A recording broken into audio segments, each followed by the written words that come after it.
Hello everyone, this is Ankita Awasthi. Welcome to my channel Ankita's visions. तो आज सुबह में मैंने एक वीडियो अपलोड किया था बाबा साहब भीमराव अम्बेडकर यूनिवर्सिटी का, जो कि पीजी के रिगार्डिंग था। ठीक है, तो उसमें यूजी वाले बच्चों ने भी काफ़ी सारे कमेंट किए थे और बोला था कि मैम प्लीज़ यूजी के रिगार्डिंग कुछ अम्बेडकर यूनिवर्सिटी से रिलेटेड कह दीजिए और बोल दीजिए। तो इसके लिए मैं वीडियो बना रही हूँ। ये वीडियो मे बी आपके लिए बहुत ही ज़्यादा इंपॉर्टेंट हो सकता है, क्योंकि स्टार्टिंग हम करेंगे आपके एडमिशन प्रोसीजर को लेकर के, और फिर हम लास्ट तक आपको यहाँ का एक निचोड़ बताएंगे। बेसिकली जो ये वीडियो है ये आपके लिए मतलब आगे जब तक का भी आपको यहाँ पर एडमिशन प्रोसीजर देखना है उसके लिए इस वीडियो को सेव करके रख सकते हो। इस वीडियो में आपकी फ़ीस को लेकर के, आपके जो प्रीवियस रिकॉर्ड रहा है, मतलब कि प्रीवियसली कब से क्या नोटिस आई है और इस बार कब क्या नोटिस यूजी की आएगी उसके बारे में, प्लस आपको हॉस्टल के बारे में, प्लस आपको कितने मार्क्स पे क्या मिलता है, प्लस मतलब बहुत सारी चीज़ों के बारे में हम यहाँ पर डिस्कस करने वाले हैं। आपको उसकी चीज़ के लिए परेशान होने की ज़रूरत नहीं है। मैं यहाँ पर एक एक पॉइंट को क्लियर कर दूंगी जो भी आपने मुझसे पूछे थे। ठीक है, तो सबसे पहले तो यहाँ पे हम ये चीज़ क्लियर करेंगे कि इनका यूजी का पोर्टल ओपन कब होगा।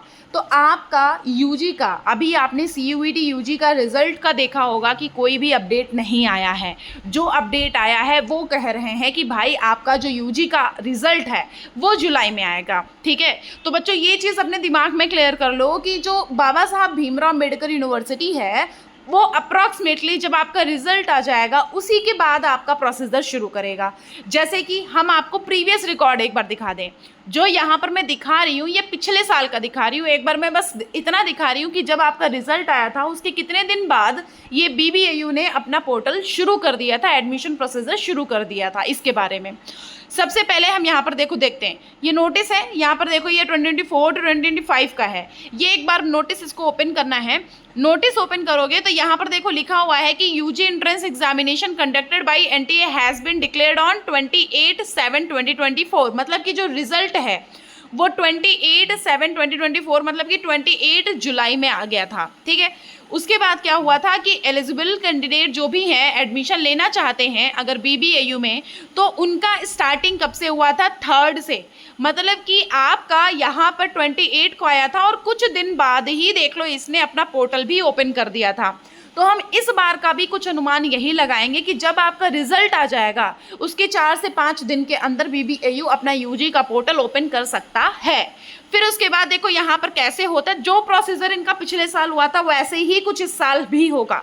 परेशान मत हो, जो भी चेंजेस होते हैं मुझे ज़्यादा आइडिया है इसके बारे में, क्योंकि यहाँ से मैंने पोस्ट ग्रेजुएशन अपना कंप्लीट किया है, तो इसलिए मुझे बहुत अच्छे से पता है यहाँ का क्या कैसे क्या रहता है। अगर आपको मुझसे पर्सनल गाइडेंस चाहिए, अगर आपको कुछ समझ नहीं आ रहा बच्चों, आप यूजी के हो, आपको यहीं यूपी में रह के पढ़ाई करनी है कि भाई हमको लखनऊ में पढ़ना है, या आप बाहर के हो, आप चाह रहे हो बाबा साहब भीमराव अम्बेडकर यूनिवर्सिटी आकर के पढ़ना, तो यू कैन कॉन्टैक्ट मी। आपको गाइडेंस अगर चाहिए, पर्सनल गाइडेंस मैं प्रोवाइड करती हूँ, उसके लिए आपको मुझे इंस्टाग्राम पर मैसेज करना पड़ेगा। आपको वहाँ लिखना पड़ेगा कि मैम यूजी के रिगार्डिंग मुझे गाइडेंस चाहिए, चाहे वो ये यूनिवर्सिटी हो और चाहे वो कोई भी यूनिवर्सिटी क्यों ना हो। आप मुझसे गाइडेंस ले लोगे तो आपका क्लियरेंस मिल जाएगा काफ़ी सारी चीज़ों का। मैं उस पर कॉल पर बात करती हूँ, व्हाट्सएप पे कनेक्टेड रहती हूँ, आप मैसेज करते हो तो उसमें मैं आपकी हेल्प करती हूँ, और मैं कॉल पे कॉलिंग करके मतलब 3 to 5 मेरा टाइमिंग रहता है। लेकिन अदरवाइज में भी मैं अगर टाइम नहीं भी इधर उधर है तब भी मैं आपको कॉल करती रहती हूँ सुबह से शाम। तो उसके लिए आपको करना बेसिकली ये है कि आप मुझे इंस्टाग्राम पर मैसेज कर दो। इंस्टाग्राम का जो मेरा आईडी है वो अंकिताज विजन्स के नाम से है।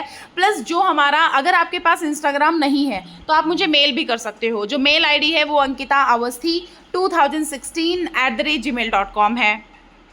ओके, तो मतलब आप मुझे मेल पे भी कांटेक्ट कर सकते हो अगर ऐसा कोई इशू होता है आपको तो।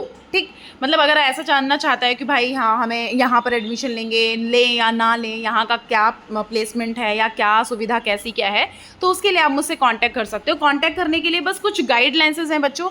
50 रुपीज़ फॉर 15 डेज़, मतलब कि अगर मैं 15 दिन तक की आपकी हेल्प करती हूँ तो उसके लिए मैं 50 रुपये लेती हूँ। ये एक्चुअली बस इसलिए छोटा अमाउंट मैंने रख रखा है क्योंकि आपको मैं अपना कॉन्टैक्ट शेयर करती हूँ। मतलब आप जब इंस्टाग्राम या मेल पे करोगे तो आपको वहाँ से रिप्लाई मिलेगा। मतलब मैं रिप्लाई नहीं करती हूँ, मेरा एक असिस्टेंट है वही रिप्लाई करेगा आपको।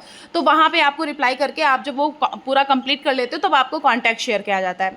तो मतलब अगर आपको थ्रू आउट एडमिशन, जब तक एडमिशन ना हो जाए तब तक आपको अगर गाइडेंस चाहिए तो उसके लिए 199 रुपीज़ लेती हूँ। और अगर आपको 1 महीने के लिए गाइडेंस चाहिए कि मैम हम 1 महीने में ही वो होना चाह रहे हैं, तो आपको 100 रुपीज़ देने पड़ते हैं, और फॉर 15 डेज़ 50 रुपीज़। तो मतलब अगर आप इससे सही तो मुझे लगता है ये है कि जब तक एडमिशन नहीं हो जाता है तब तक के लिए अगर आपको नहीं समझ आ रही हैं तो आप जब तक एडमिशन तक का आप 199 वाला कर सकते हो। उसमें आपको प्रॉपर तरह से मैं सारा सब कुछ भेज देती हूँ, गाइडेंस पूरा प्रोवाइड करती हूँ, आपको कॉल पे बात करती हूँ, ठीक है। चलो, सो बेसिकली अभी हम यहाँ पर ये चीज़ क्लियर हो गई कि यहाँ पर ये स्टार्टिंग वगैरह कैसे, तो मतलब इस बार भी अगर रिजल्ट जब आएगा ना तो उसके 4-5 दिन में आपका यहाँ पर शुरू हो जाएगा। यहाँ पे फिर है क्या, जैसे कि यहाँ पर देख लो पिछले साल की क्या यहाँ पे थी, 400 थी ओबीसी, यूआर और ईडब्ल्यूएस बच्चों की, और एससी एसटी पीडब्ल्यूडी बच्चों का 200 रुपीज़ था। अभी अगर हम बात कर ले तो यहाँ पे लास्ट डेट देख लो, मतलब यहाँ पे 3 तारीख से शुरुआत हुई थी और लास्ट डेट 17 थी। मतलब कि आपके पास यहाँ पर कुछ ही दिन के लिए, मतलब 15 दिन तक का यहाँ टाइमिंग दिया जा रहा है। 14 से 15 दिन तक का आपके पास टाइम रहता है एप्लीकेशन फॉर्म सबमिट करने का। लेकिन यहाँ पे ये जो यूनिवर्सिटी है, ये यूनिवर्सिटी लेट फीस के साथ भी एक डेट रखती है कि भाई अगर आपका नहीं, मतलब आप नहीं कर पा रहे हो, तो यहाँ पर देख सकते हो कि 24 तक यहाँ रखा हुआ है कि भाई आप 24 तक का यहाँ पर अप्लाई करो। आप अगर 17 के बाद भी अप्लाई कर रहे हो तो आपको यहाँ पर लेट फीस देनी, मतलब कि आपको फीस देनी पड़ेगी 500 रुपीज़ एक्स्ट्रा, ठीक है, अगर आप 17 के। ऐसा है, मतलब ऐसा होता है, वैसे हर बार पीजी के साथ भी हुआ है, यूजी के साथ भी होगा। तो ये इनकी यूजी की नोटिस थी, तो कुछ इस साल भी ऐसा ही होने वाला है। अब हम बात कर लेते हैं कि मैम यहाँ का कैसे क्या प्रोसेसर, देख लो मैं आपको बस दिखा रही हूँ अभी है क्या। यहाँ पे देखो यूजी मेरिट लिस्ट कैसे आता है, जब आप यहाँ पर प्रोग्राम अप्लाई कर देते हो, अप्लाई करने के बाद यहाँ होगा क्या, सबसे पहले ये आपको नोटिस आता है, क्या आएगा, UG merit list of all the programs for the session 2024 to 2025। मतलब कि सारे प्रोग्राम के लिए यूजी मेरिट लिस्ट यहाँ पर शो हो जाएगी। यहाँ पर वैकेंसी, मतलब आपकी सारी मेरिट लिस्ट यहाँ पर हैं। आप जब इस पर क्लिक करोगे तो आप क्लिक करने के बाद यहाँ पर सारी लिस्ट देखो, यहाँ पर जब क्लिक करोगे तो 1 2 3 4, जैसे मान लिया आप देख लो। अगर आप देखना चाहते हो कि मैम कितना क्या है, इसके बारे में हम अलग से वीडियो बनाना चाह रहे थे कि मैम हमारे इतने मार्क्स हैं, कितना क्या एडमिशन मिल सकता है क्या, तो इसके लिए मैं सोच रही थी मैं एक अलग से वीडियो प्रोवाइड कर दूंगी, एक कट ऑफ वाला, कि आपकी कट ऑफ लिस्ट मतलब कितनी क्या हो सकती है जिसमें आपको एडमिशन मिल जाए, आपके कितने मार्क्स होंगे कि इसमें आपको एडमिशन मिल जाएगा। तो इसके लिए मैं ये कट ऑफ वाला पूरा एनालिसिस एक नेक्स्ट वीडियो में कर दूंगी, आप उसके लिए परेशान मत हो, ठीक है। तो आपका यहाँ पर देख लो 4 तक आया हुआ है। उसके बाद बेटा होता ये है वैकेंट सीट की डिटेल का लिस्ट आता है कि इनके पास ये मेरिट लिस्ट आई, ये मेरिट लिस्ट के बाद इतनी मेरिट लिस्ट के बाद इनके पास कितनी सीट अभी भी वैकेंट है, तो आप वैकेंट सीट पे जाते हो। वैकेंट सीट पे जब आप जाते हो तो कुछ ऐसा इंटरफेस ओपन होकर आता है। तो यहाँ पर आपको मतलब जब आपकी फेज़ 1 होती है तब आपकी कितनी सीट खाली थी, फेज़ 3 के बाद कितनी, फेज़ 4 के बाद कितनी, फेज़ 5 के बाद कितनी। तो फेज़ 5 के बाद की वैकेंट सीट अगर हम देख लें तो कितनी खाली हैं, इस हिसाब से देख लो। ये बीएससी लाइफ साइंसेज में अभी यूआर की 4 खाली थी, एससी एसटी की 5 खाली थी, ईडब्ल्यूएस की 3 खाली थी, और यहाँ पर बचता है फिर टोटल में अगर देखोगे तो 12 सीट इनकी खाली रह गई हैं। तो इसलिए मैं आपको यहाँ बता रही हूँ कि आप इस बार के लिए प्रिपेयर हो जाओ कि कुछ इस तरह से इनका प्रोसीजर होता है, ठीक है। तो ये आपका हो गया कुछ ऐसा वैकेंट सीट का। फिर जब ये वैकेंट सीट होती है तो इनको फिल करने के लिए होती है स्पॉट काउंसलिंग। अब यहाँ पर स्पॉट काउंसलिंग हुई है, तो स्पॉट काउंसलिंग के लिए अगर आप देखोगे तो स्पॉट काउंसलिंग में अगर आपका मतलब जब आप स्पॉट में, होता क्या है स्पॉट काउंसलिंग होती क्या है, स्पॉट या मॉप अप राउंड बोला जाता है। तो आपको यहाँ आना पड़ता है, स्पॉट का मतलब उसी स्पॉट में, यूनिवर्सिटी स्पॉट जो है वहाँ पर पहुँच कर यहाँ पर एडमिशन लेना पड़ता है। आप यहाँ सब आओगे तो इनकी सीट जितनी खाली होंगी उस हिसाब से आपको यहाँ पर एडमिशन मिल जाएगा। स्पॉट काउंसलिंग जब आओगे, जैसे होता है ना पहले आओ पहले पाओ, तो आप आ गए तो आप पा गए, ऐसा है। तो आपको यहाँ पर आ करके एडमिशन कराना होता है, और जब ये एडमिशन हो जाता है तब आपकी ये लिस्ट निकलती है कि भैया वेट लिस्ट पे कौन है, शॉर्ट लिस्ट में कौन है, वेट लिस्ट में कौन है, सिलेक्टेड कौन है, इनके बारे में, ठीक है। अगर हम नॉर्मली देखें कि कितने मार्क्स वाले बच्चों को सेलेक्ट किया जा सकता है, ये देख लो, खुद से देख लो। 120 मार्क्स वाले बच्चे को भी यहाँ पर मतलब यूजी में खुद से देखो नहीं तुम खुद देखो, 120 मार्क्स पे एडमिशन दिया गया है बच्चों को, ठीक है। 120 मार्क्स पे बच्चे एडमिशन लेकर के स्पॉट काउंसलिंग में गए हैं, ठीक। तो फिर उसके बाद क्या होता है, उसके बाद बेटा तब भी कुछ सीट खाली रह जाती हैं। तो तब भी कुछ सीट खाली रहती, देखो नॉन सीयूईटी के लिए भी यहाँ पर सीट रहती हैं भाई। मतलब जिन बच्चों ने यहाँ पर सीयूईटी का फॉर्म नहीं अप्लाई किया था तो वो नॉन सीयूईटी बनकर भी फॉर्म अप्लाई कर सकता है। फिर नॉन सीयूईटी का निकलता है, नॉन सीयूईटी के लिए यहाँ पर आप देख सकते हो कि कितने क्या बच्चों का, इस हिसाब से देख लो, खुद से देख लो, परसेंटेज के हिसाब से यहाँ एडमिशन मिलता है। तो ये आपका नॉन सीयूईटी मतलब आपका जो भी आपका 12th का परसेंटेज रहा है, 12th के परसेंटेज के अकॉर्डिंग यहाँ पर आपको एडमिशन मिलेगा। फिर उसके बाद क्या होता है, फिर उसके बाद यहाँ पर CUET वाला प्रोसीजर होता है, फिर लास्ट यहाँ पर मेरिट निकाली जाती है CUET की, तब यहाँ पर आगे आपका प्रोसीजर, मतलब लास्ट आपके ऐसा होता है कि अगर सीट इनके पास खाली रह गई तो लास्ट यहाँ पर आपको एडमिशन दिया जाता है सारे बच्चों का, ठीक है। तो ये आपका मेरिट लिस्ट निकल जाता है पूरा आपको मैंने बता दिया है कि जो भी CUET, जो भी नॉन CUET, जो भी स्पॉट काउंसलिंग, जो भी वैकेंसी सीट है, उन सब के बारे में यहाँ पर कैसे प्रोसीजर होता है, ठीक है। फिर उसके बाद यहाँ पर देख सकते हो कि इन्फॉर्मेशन बुलेटिन आपका, तो अभी हम आपको वो वाला बताएंगे 2025 to 2026 वाला। फिर यहाँ पे नोटिफिकेशन रिगार्डिंग शेड्यूल, जब यहाँ पर ऑनलाइन काउंसलिंग शेड्यूल होती है, मतलब ऑनलाइन काउंसलिंग शेड्यूल मतलब कि आप जब यहाँ पर फर्स्ट काउंसलिंग हो जाती है तो उसके बाद ये कभी अगर आप यहाँ पर नहीं आ पाते तो आपको ऑनलाइन शेड्यूल, मतलब आपको ऑनलाइन ही यहाँ पर काउंसलिंग कराई जाती है विद गूगल मीट। आप गूगल मीट के थ्रू यहाँ पर अप्लाई करते हो, गूगल मीट के थ्रू आप यहाँ पर आगे प्रोसीड करते हो, ठीक है। फिर यहाँ पर देख लो स्पॉट काउंसलिंग हो जाती है under UG and diploma program, वही जो नीचे नोटिस आई है। तो ये आपका था प्रीवियस का, ये चीज़ तो मैंने आपको बताई है, ये प्रीवियस की बताई है। अब मैं आपको बताने जा रही हूँ इस साल का इनका प्रोसीजर क्या है। आपको कुछ नहीं करना है, ऐसे आपको प्रोग्राम ओपन करना है। देखो एज सच मतलब इतना कुछ यहाँ पर टफ नहीं है। अगर आपको ऐसा लग रहा है कि मैम हम कैसे क्या करेंगे, हमें तो कुछ समझ नहीं आ रहा है कैसे प्रोसीजर होगा UG के अकॉर्डिंग, क्योंकि हम तो अभी नए बच्चे हैं, तो आपको ना बिल्कुल परेशान होने की ज़रूरत नहीं है। मैं उस चीज़ के लिए हूँ, मैं आपको हर एक चीज़ के बारे में यहाँ पर क्लियरेंस देती हूँ। बहुत सारे बच्चे UG वाले तो अभी से ऐड हो चुके हैं, बहुत सारे बच्चे ऐसे हैं जो UG वाले हमसे ऐड हो चुके हैं, और UG वाले बच्चे क्लियर कट हर आए दिन कुछ ना कुछ मतलब वो हमने उनको ये फिलहाल बोल दिया है कि जब भी आपका यहाँ पर पूरा प्रोसीजर शुरू हो जाए, मतलब आपका रिजल्ट आ जाए, आप तुरंत मुझे रिजल्ट भेज दो। आपके रिजल्ट के अकॉर्डिंग मैं आपको बता दूंगी कि आपको कैसे क्या आगे प्रोसीड करना है। बस उनका प्रोसीजर शुरू हो चुका है, तो जैसे ही रिजल्ट आएगा तो मतलब आप तक का नोटिस पहुँच जाएगी। इस चैनल पर सबसे पहले नोटिस मिल जाती है, ऐसा सब बोलते हैं, मैं समझ रही हूँ सब बोलते हैं, लेकिन BBAU के रिगार्डिंग तो बिल्कुल ही पहले मिलती है, क्योंकि जस्ट बगल में रह रही हूँ इस टाइम पर मैं, तो इस वजह से मैं आपको बता रही हूँ कि BBAU के बगल में हूँ, तो मुझे थोड़ा इन्फॉर्मेशन वगैरह थोड़ा मिल जाती है, ठीक है। चलो अब देख लो, ये इन्फॉर्मेशन बुलेटिन है UG का इन्फॉर्मेशन बुलेटिन देखो, ये अवेलेबल है 2025 to 2026 का। एक बार इस इन्फॉर्मेशन बुलेटिन को हम देख लेते हैं कि एग्जैक्टली क्या कैसे क्या कितनी फीस लगती है, क्या हॉस्टल का रहता है, इन सब के बारे में हम थोड़ा सा आपको बता देते हैं कि प्रोसीजर एग्जैक्टली होता क्या है। चलिए, तो ये जो मैनुअल है, इस मैनुअल को हम पढ़ेंगे, इस मैनुअल को पढ़ के हम आगे प्रोसीड करेंगे। ओके, जो इम्पोर्टेंट है मैं वही बताऊंगी आपको, जो इम्पोर्टेंट है वही आपको पढ़ने की ज़रूरत भी है यहाँ पे, और ऐसा कुछ भी पढ़ने की ज़रूरत नहीं है। ओके,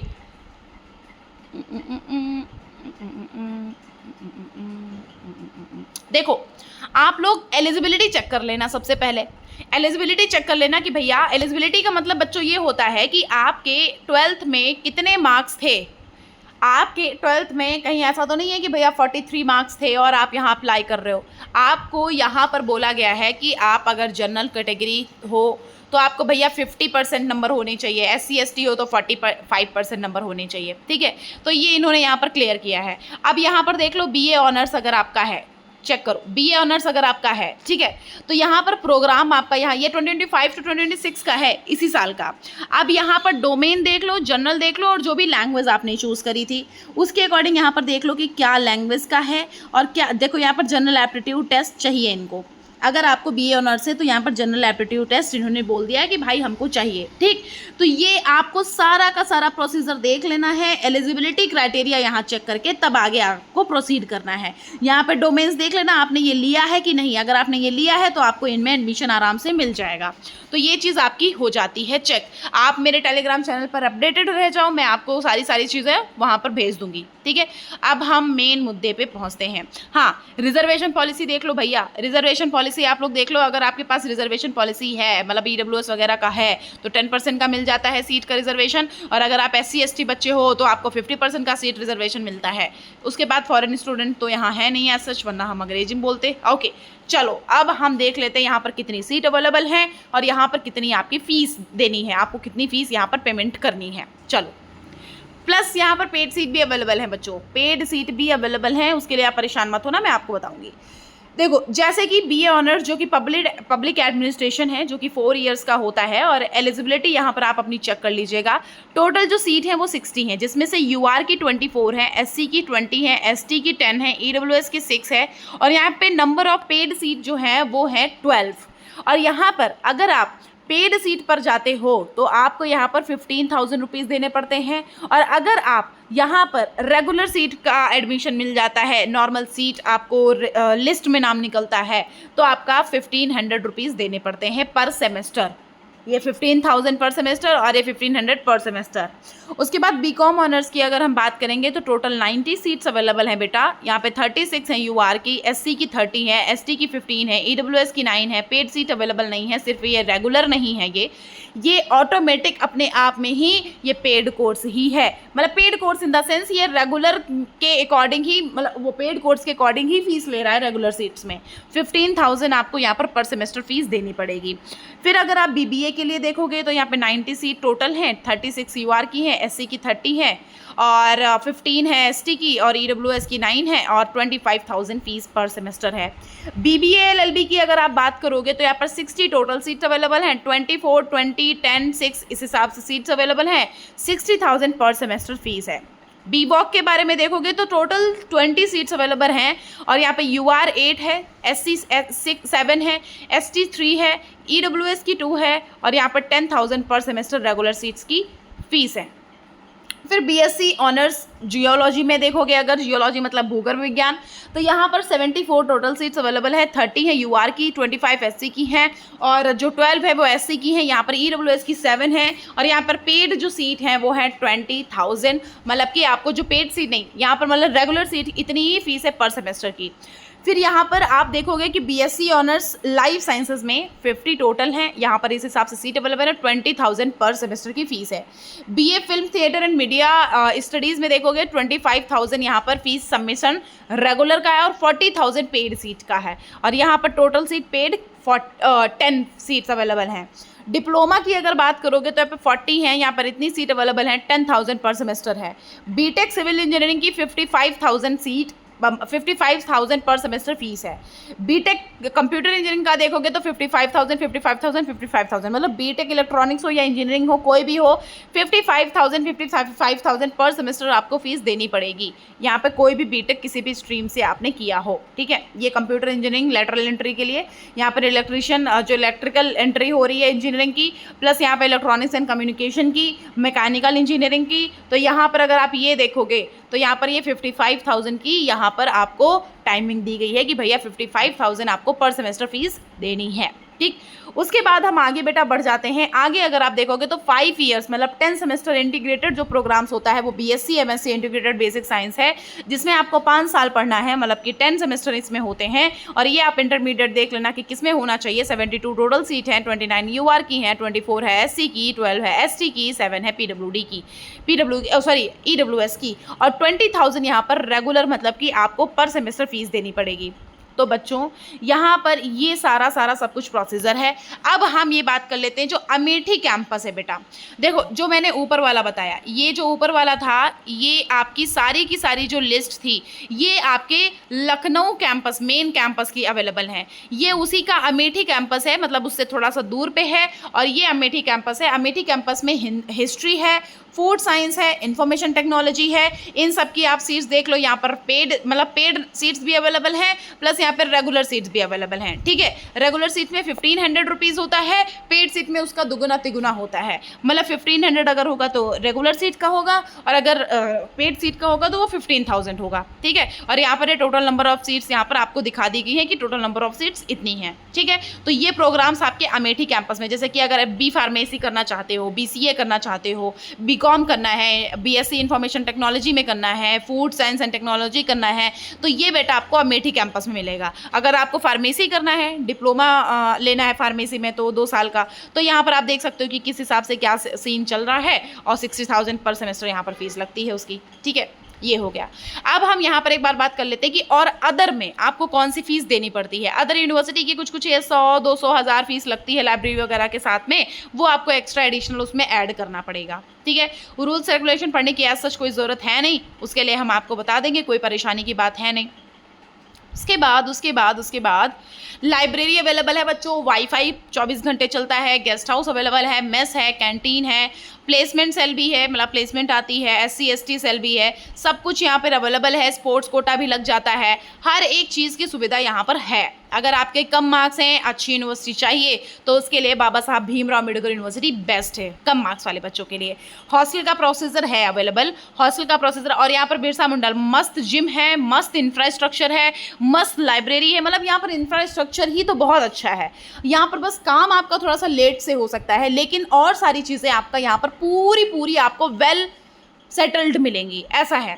यहाँ पर मतलब जिम वगैरह है, टेबल टेनिस है, हॉल है, सारी कल्चरल एक्टिविटीज़ होती हैं, ऑडी है, मतलब ऑडिटोरियम अवेलेबल है, बहुत सारी चीज़ें यहाँ पर अवेलेबल हैं। अब हम आपको बच्चों बताते हैं कि इनका हॉस्टल का प्रोसीजर अभी हम आपको बताते हैं। सबसे पहले एफिडेविट देख लो। जब आप यहाँ पर आते हो तो उसके लिए बेटा आपको, जब आप एडमिशन कराने के लिए आते हो तो आपको एफिडेविट देना पड़ता है। एफिडेविट है ये एंटी रैगिंग का, मतलब आप यहाँ पर रैगिंग तो नहीं करोगे। अगर रैगिंग करोगे तो उसके लिए आपसे एफिडेविट मांगा जाता है कि भैया आप एफिडेविट दो आप, जिससे कि उसमें इंश्योर ये करो कि भैया हम अगर हमसे कोई ऐसा कुछ हुआ, हमने रैगिंग वगैरह की, तो आप उसके जिम्मेदार होंगे। तो ये आपकी तरफ से एक होता है और एक पेरेंट की तरफ से होता है, ठीक है। और फिर यहाँ पर आप ये सारा देखने के बाद अब हम प्रोसीजर आ जाते हैं हॉस्टल पे। हॉस्टल का प्रोसीजर बेसिकली क्या है, देखो हॉस्टल में टोटल जो फीस वगैरह का सीन है उसके बारे में हम आपको बताते हैं। और तो यहाँ पे हॉस्टल का प्रोसीजर बहुत अच्छा है, मतलब कि हॉस्टल बहुत अच्छे हैं, यहाँ पे खुशी रहोगे, कोई टेंशन की बात नहीं है। लड़कों के लिए यहाँ पर ऐसा होता है कि मतलब कोई पाबंदी नहीं है, आप सुबह जाओ रात में आओ, रात में ना आओ या कभी भी आओ। लड़कियों के लिए पाबंदी है, 8 बजे हॉस्टल बंद हो जाता है, लड़कियों का 8 बजे हॉस्टल बंद हो जाता है। यहाँ पर काफ़ी सिक्योरिटी रहती है क्योंकि लड़कियों में प्रॉपर तरह से गार्ड रहते हैं, लड़कों में भी प्रॉपर तरह से गार्ड लगे रहते हैं। यहाँ पे एंट्री और एग्जिट दोनों टाइम पर आपके साइन रहते हैं, ये चीज़ें यहाँ पर अवेलेबल रहती हैं, ठीक है। अब यहाँ पर फीस देख लो, यहाँ पर जो ये फीस 4600 है, टोटल आपकी जो फीस पड़ती है रहने की है। अभी यहाँ पर ये सिर्फ अभी रहने की है, मेस की अभी मैं बताऊंगी। ये 6 महीने की फीस है, आपको ये पर सेमेस्टर मतलब एक 6 महीने का अगर फीस आपको देना पड़ेगा वो 4600 रुपीज़ है, जिसमें से 2000 रुपीज़ आपके रिफंडेबल होते हैं, जिसमें से 2000 रुपीज़ आपके रिफंडेबल होते हैं, वो आपको वापस मिल जाते हैं, ठीक है। तो आपको यहाँ पर मेस की फ़ीस कितनी होती है वो मैं बता देती हूँ। देखो SC ST अगर होगे तो ये फ़ीस कम हो जाती है, ये 4600 जो है ये थोड़ा कम हो जाता है, जिसमें से आपको रिफंड तब भी मिलता है। मेस की अगर देखोगे तो 3000 आप प्रॉपर मान लो, जैसे 2800 वैसे होती है, 2800 to 3000 पर मंथ, मतलब हर मंथ का, मतलब मेस का जो फीस लगता है वो 2800 या फिर 3000 रुपीज़ हर महीने का लगता है, ठीक है। सुबह शाम दोपहर मतलब 4 टाइम मिलता है।